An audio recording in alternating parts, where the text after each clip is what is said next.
आशो इनके वरी छा थियो आहे मीर मुझी गाल ते ॿुध तो परे थी मोबाइल तो इन कमरे में इन को गया चल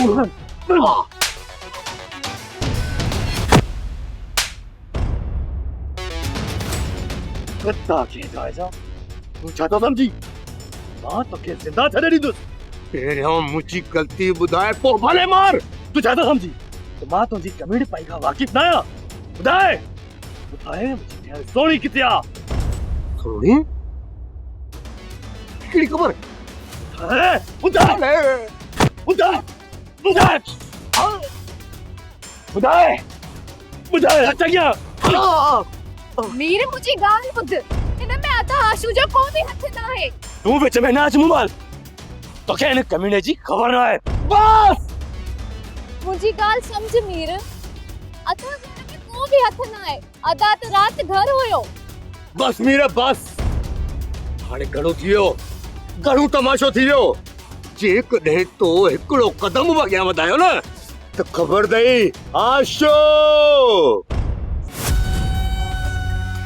कुछ होश कयो केड़ी गाल ते चिटा थे आयो कुछ पंहिंजे कुत्ते भागा त हिन जी दुश्मनी मूंसां आहे त हिन राति मुंहिंजी भेण खे अगवा करे किथे गुम कयो आहे अदा ही मां छापी ॿुधा मूं महिल ही अजाई बकवास पियो करे तोखे ख़बर न आहे त मां सॼी राति हिन ई घर में तोसां गॾु वेठो हुअसि पोइ छा मुंहिंजे मलाइके नची हिन जी भेण खे अगवा कयो आहे कसम सा मीर कसम सा अदा रात घर ही होयो ऐं अदा इया भी कसम खई आहे तो अॼु खां पोइ तोसां को भी वेर कोन रखंदो तुंहिंजी दावत खाइण ऐं तुंहिंजी दावत करण जो भी वाइदो कयो अथसि मूं तूं हिनखे न ॾिस सुञाणी ही केतिरो कमीणो आहे आशू हिन वक़्तु त मां वञा थो जेकॾहिं मुंहिंजी भेण खे अगवा करण में तुंहिंजा हथ निकिता त तुंहिंजे घर में खड़ी तुंहिंजी भेण जे साम्हूं तोखे पूरो कंदुसि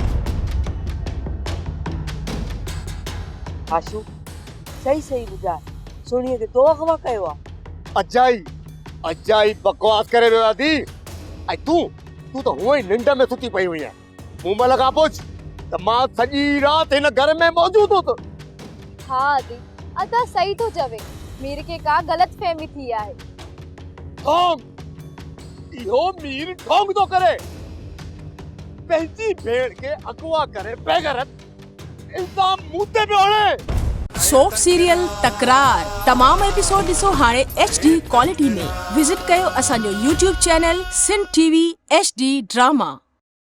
सब्सक्राइब कयो असांजो official YouTube channel Sindh TV HD drama ऐं वधीक अपडेट लाइ बेल आइकन खे क्लिक करियो।